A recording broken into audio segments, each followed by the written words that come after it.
Bueno, ya estamos con Fernando Pereira, presidente del PCNT. Gracias por venir en esta inhóspita mañana. Es verdad, pero... Difícil llegar, ¿no? Bueno, sí. Complicado agarrar un taxi, por ejemplo. Vine caminando. ¿Vino caminando? No me fue nada bien. ¿No conseguía taxi? No, me mojé bastante, pero bueno, así es la vida, no hay que quejarse de más. Está bien. Bueno, hemos estado hablando y mucho sobre los temas que tienen que ver con el tema de los lineamientos de las pautas salariales, el tema de la rendición de cuentas que se está tratando en el Parlamento.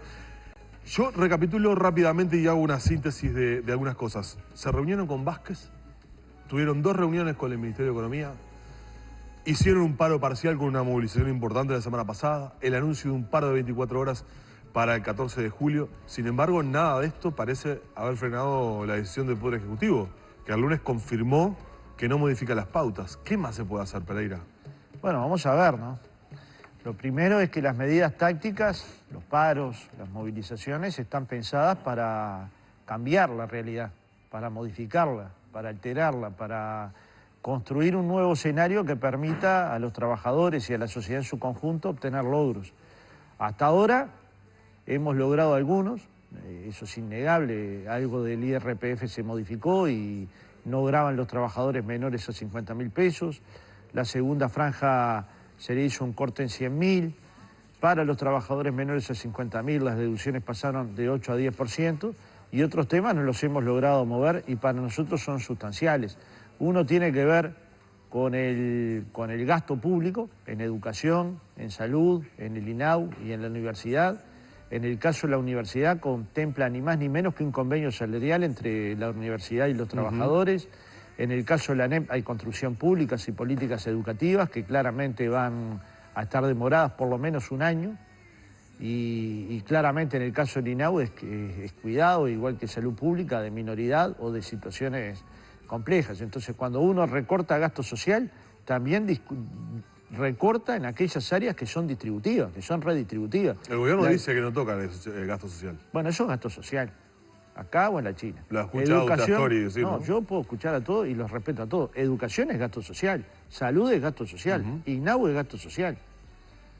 Y universidad es el desarrollo nacional, digamos, es pensar la política del desarrollo nacional, de la posible formación de los profesionales que el Uruguay va a requerir en el futuro. Y es parte de un discurso que todos tenemos prendido. Necesitamos una educación formal que llegue a todos los sectores de la sociedad, una formación profesional que, tomando los valores humanistas, al mismo tiempo capacite para el mundo del trabajo y una formación terciaria que conforme los profesionales que generen la nueva matriz productiva. De lo contrario, estamos condenados a vender commodities y a rezar. Para mí rezar no es un problema, para que los precios internacionales de los commodities tengan un buen valor. Con lo cual, insisto, hay una discusión que es puntual, que son las pautas salariales, que es el gasto público, que son las jubilaciones y pensiones de menor valor, pero también hay una discusión estructural. ¿Es que nuestro país solo va a poder competir en base a pagar salarios bajos? ¿Es que nuestros trabajadores, o cientos de miles de ellos, van a estar en puestos de trabajo con poca capacitación? ¿Es que no vamos a ser capaces de transformar la matriz productiva para que a nuestra materia prima se le pueda agregar valor agregado? Acá hay una discusión de fondo. Decirlo es fácil y hacerlo es más complejo, pero tiene que comenzar ese debate que sea revulsivo en la sociedad. Antes de entrar al tema de las pautas, le quiero preguntar qué sensación tuvo cuando escuchó al ministro Story hablar de los 200 pesos para los jubilados. Y bueno, creo que lo que sentimos todos, ¿no? Nos parece que fue un anuncio negativo, que es un anuncio equivocado, que llevar a todos esos jubilados que tienen 8.770 el salario mínimo, lo decía ayer Sisto Amaro, director de los jubilados en el BPS, costaba $20 millones y yo pienso que hay lugares donde recortar $20 millones para colocarlos a las jubilaciones mínimas, o al menos mantener la política que se venía aplicando, que era dar el doble, 400 pesos, y que se viniera dando ese incremento por encima del índice medio de salarios para las jubilaciones y pensiones de menores ingresos. Dar esa señal, me parece a mí que no hay dos lecturas. A la gente le cayó mal, a los jubilados les cayó mal, a los activos les cayó mal. Mi madre me llamó molesta, yo qué sé, te quiero decir, a todo el mundo le cayó mal. Y yo pienso que a los votantes de Frente Amplista también les cayó mal. ¿Usted piensa que esta situación con los trabajadores, los retoques a nivel impositivo, esto con los jubilados, puede hipotecar políticamente la chance del Frente Amplio? No, no me gusta hacer futurología. Para esa tarea se la dejo a Ana Clara, ya lo he dicho varias veces. Yo de eso no sé. Bueno, porque, pero se lo pregunto porque mire que vi decir que Tabaré Vázquez perdía en la primera vuelta, que no había mayoría parlamentaria. Mire que yo todos esos augurios los vi todos. Pero se lo pregunto porque yo estuve ayer en la central y hablando con muchos trabajadores ahí. Un tema recurrente era el tema político. No, hay gente que lo hace. Yo no hago futurismo. Hay gente que se ve que suscribe la profesión de Ana Clara. ¿Y qué piensa sobre esto? Yo lo que pienso es que se le prendieron luces amarillas de la base social que son su sustento. Y que tiene la obligación de atender las luces amarillas. Se le prendió una luz amarilla con el movimiento sindical, se le prendió una luz amarilla con la Organización Nacional de Jubilados y Pensionistas, se le prendió una luz amarilla con los universitarios y con los estudiantes universitarios, y hay que leer que ahí hay un problema. ¿Y si lo está leyendo eso el gobierno? Yo creo que no. Si lo estuviera leyendo, cosas tan sencillas como las que pide el movimiento sindical. Una es no perder salario. Colóqueme un correctivo a fin de año, cosa que si la inflación es mayor que la que previó el Poder Ejecutivo para esta negociación colectiva, usted me corrija a fin de año. Daniel Martínez lo explicaba cuando hizo el convenio con Adión. Decía, hacemos ajustes semestrales por IPC para que los triangulitos esos que se pierden se recuperen rápidamente. Porque eso sirve para los trabajadores municipales, que yo apoyo fervientemente el tipo de convenio, y no sirve una vez por año para el resto de los trabajadores esto de la actividad privada. Bueno, los correctivos se retocaron, ¿no? A 18 meses. Bueno, pero 18 meses es una fortuna cuando la inflación está en 11%. Y los ajustes salariales, mire, esta pauta es peor que la del año pasado. El año pasado negociaba el sector de mayores que había tenido 4% de crecimiento, o sea, muy dinámico, sí, negociaba al 10%. Al 10 con el máximo. Ahora va a negociar al 9%. El sector medio negociaba al 8,5%. Ahora va a negociar al 7,5%. Y el sector que tiene dificultades del 7 al 6%. Si la inflación es 11%, usted dígame cómo va a ser para no perder salario. Pero el gobierno dice que no hay pérdida de salario. Pero dígame usted, no el gobierno. Yo el gobierno sé lo que dice. ¿Usted cómo dice que va a ser si le dan 6 y pierde 11? En algún momento va a pasar entonces. Pero no, ya está pasando. Mire, acá en mi biblioteca de bolsillo. A ver. Espero haber traído los lentes porque si no la biblioteca de bolsillo me va a servir. Hay por lo menos 20 sectores, 20, que perdieron salarios ya, de mayo a mayo de este año. Y son sectores verdaderamente deprimidos desde el punto de vista salarial. No hay que olvidar ¿Cuáles son? Mire, fabricación de productos textiles perdió 1,95 de mayo a mayo. Fabricación de prendas de vestir y teñidos de piel, 2,30. Curtiembres y talleres de acabado, 0,88. Fabricación de papel y de productos de papel, 1,94. De pérdida, Actividad de encuadernación, impresión, edición y reproducción de grabaciones, 0,79. Fabricación de productos minerales no metálicos, este aumentó 0,98. Fabricación de productos metálicos, maquinarias y equipos, perdió 2,79. Fabricación de vehículos automotores, remolques y semirremolques, perdió 2,23. Comercio, mantenimiento y reparación de vehículos automotores perdió 1,57. Y sigue firma. Lo que le quiero decir es, cuando dicen en promedio el salario no cayó, todavía mantiene una recuperación del 0,7%. El lunes en conferencia de prensa lo dijo Astori. Esconde todos estos sectores que ya perdieron, algunos encima del 1%. ¿Qué estamos pidiendo? Que si este sector perdió, cuando llegue al final del año, tenga un correctivo que lo vuelva a colocar en el mismo salario que tenía al principio del año.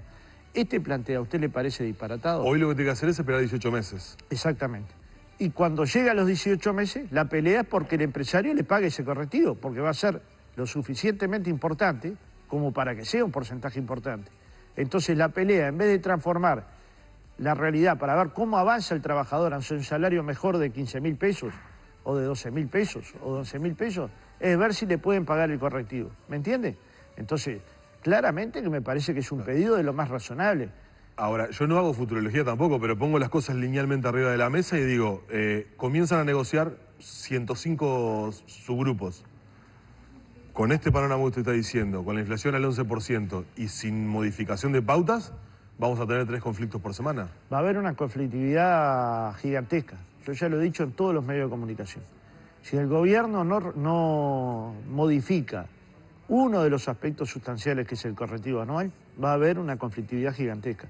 Y ahí ya no es por futurología, es porque yo hablo con los sindicatos todos los días. Sé cómo se están preparando para dar esa pelea. Sé lo que están haciendo para de alguna manera tener los músculos suficientemente tensos porque no están dispuestos a perder lo que conquistaron en 10 años.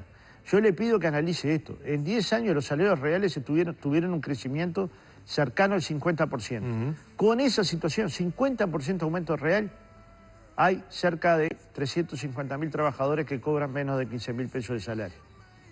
Imaginen cómo nos dejó Valle, ¿no?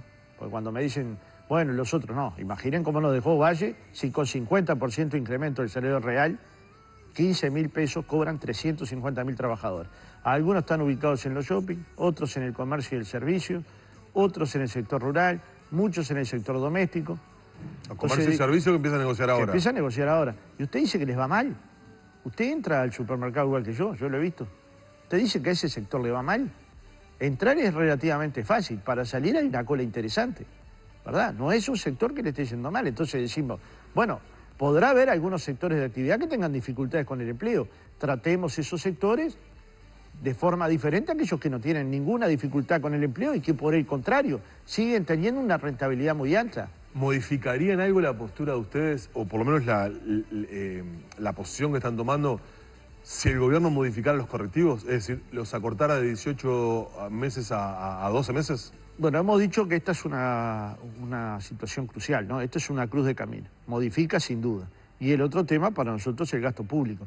Hemos solicitado una reunión con la bancada del Frente Amplio de Diputados, luego vamos a solicitar con la bancada de la oposición, de los partidos de la oposición, a los efectos de dar nuestra posición en torno a la postergación del gasto social, porque insisto, esto es gasto social. Puede usted hablar con los directores de la ANEC, con los de la universidad, con los del INAU, y usted va a ver que esto es gasto social, y si es gasto social, llamémosles como es.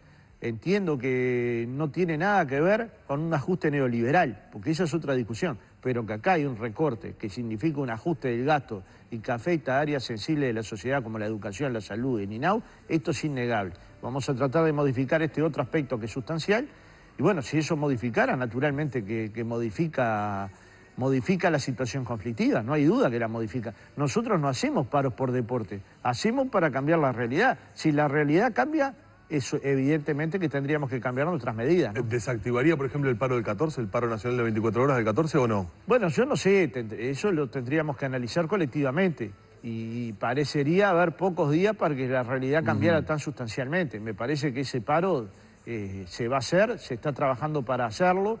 La maquinaria del PIT-CNT, que es grande y que abarca a 70 organizaciones madres, pero eso se puede hablar de 2.000 sindicatos tal vez o más, está trabajando lugar por lugar de trabajo para que los trabajadores conozcan por la información propia de los sindicatos por qué paran.